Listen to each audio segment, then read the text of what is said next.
Hello students, myself Gunjan Mittal Roy in the Department of Electronics and Communication Engineering in GEMTech Greater Noida. Welcome to the next video of the subject Digital Communication, and today we are going to start with the topic of line codes. After we have completed PCM, DPCM, DM, ADM, we are going to start the new topic on Unit 1, which is line codes. So what are basically line codes? It is a kind of coding technique which is used to convert the binary digits or bit stream into the analog pulses or signal which can travel the conventional channel, which can travel the transmission line for long distances and can reach the destination with with a very less amount of distortion and interference.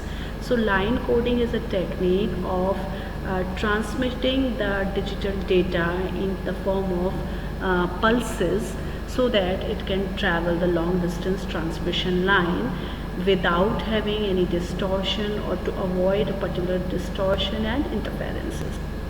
So it is an essential technique or essential step in digital communication. So there are a number of properties of line coding and few are listed here. That the very first is that the coding is done to make more bits transmit on a single channel. The bandwidth used is much reduced. So if the more number of bits can be transmitted on single channel or wire, so it will be requiring less bandwidth, and if the bandwidth is saved, the system will become cheaper and less costly. And for a given bandwidth, the power is efficiently used. So the power efficiency is also improved by using line coding. The probability of error, as I mentioned you in the beginning, that the error probability is also reduced. Error detection is done, and the bipolar too has a error correction capability. That means error detection and error correction becomes simple and easier by using the line coding techniques. And the power density is also much favorable. The timing content is adequate. Long strings of zeros and ones is avoided to maintain transparency. Most of the time what happens due to some error in the communication or link failure, a long string of zero comes at the receiver, or long string of ones sometimes is received at the receiver, and the receiver assumes that it may be a data or is it a failure of a signal, and it is not able to understand or diagnose the situation, and it may result into the erroneous output. So to overcome that problem also, it maintains a concept of bit stuffing and it maintains the transparency. Now we have in broad category, we can divide the line codes in three types, which are unipolar, polar and bipolar.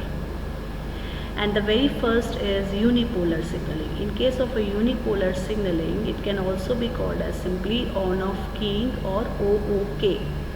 And here what we assume that if a pulse is presented by 1 and the absence of the pulse is represented by 0, that means if the signal is there, it will be given by a binary 1, and if there is no signal, it will be given by 0.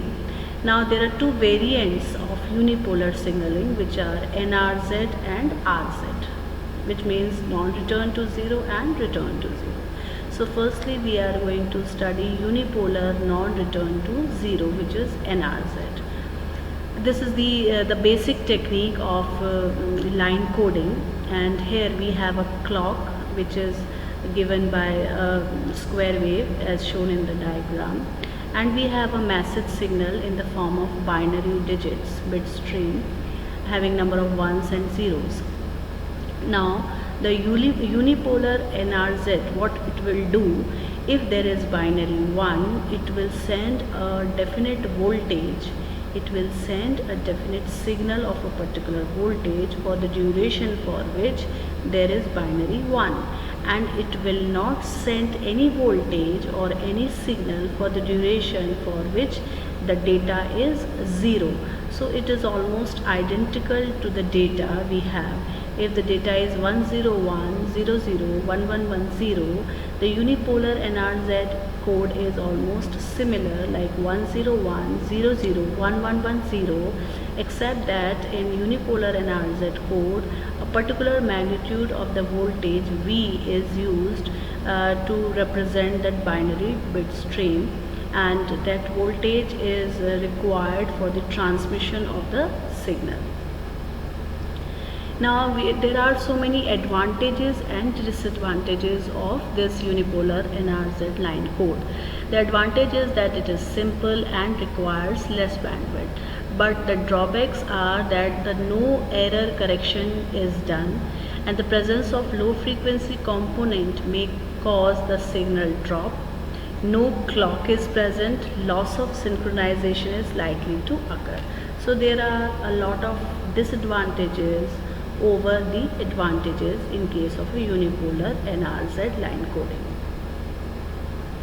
So we use unipolar return to zero or RZ technique. And what is this RZ technique? In this technique, if the pulse duration is T, the signal is transmitted for half of that pulse duration, that is T by 2, and that we can say that it comes to 0 in the middle of its band, in the middle of its pulse duration. So it is called as return to 0. That means the pulses are transmitted only for the half of the time duration, and this results in saving of the power, saving of the bandwidth.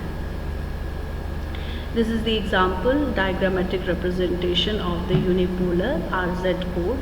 We have a clock, we have a data, and the unipolar RZ code is represented as if the data is 1, the output of the unipolar RZ code will also be high, but only for the half duration of the data or half duration of the pulse for which the data was high.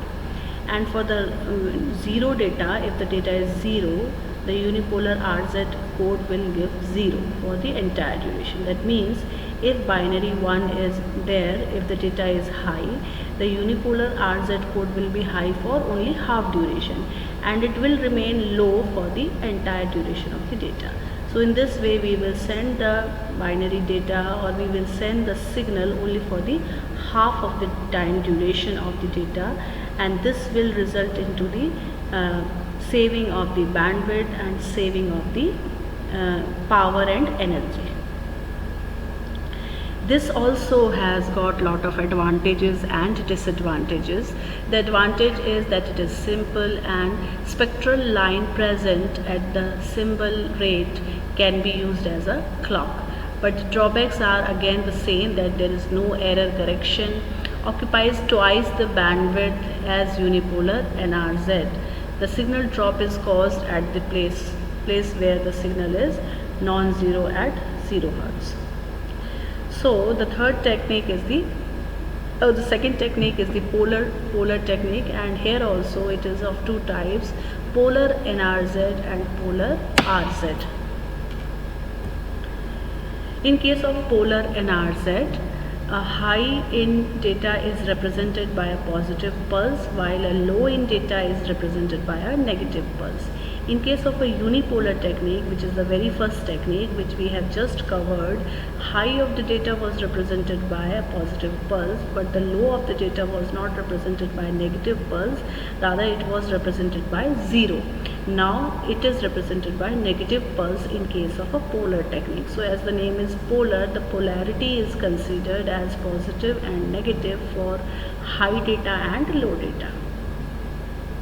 Now this is the representation or diagrammatic illustration of the polar NRZ code. Here we have a clock and have a data, and now if the data is 1, binary data is 1, the NRZ polar code will have a positive voltage V, and for the entire duration this is NRZ. And now when the voltage is 0, the data value is 0, the polar NRZ code will have a minus voltage for the same duration. Similarly, again, if the data is 1, it will be a positive voltage, and if the data is 0, it will be a negative voltage. So this way we represent polar NRZ code. It also has got lot of advantages and disadvantages. The advantages are almost same, that it is simple and no low frequency components are present, but the drawbacks are there is no error correction, no clock is present, and signal drop is caused at the places where the signal is non-zero.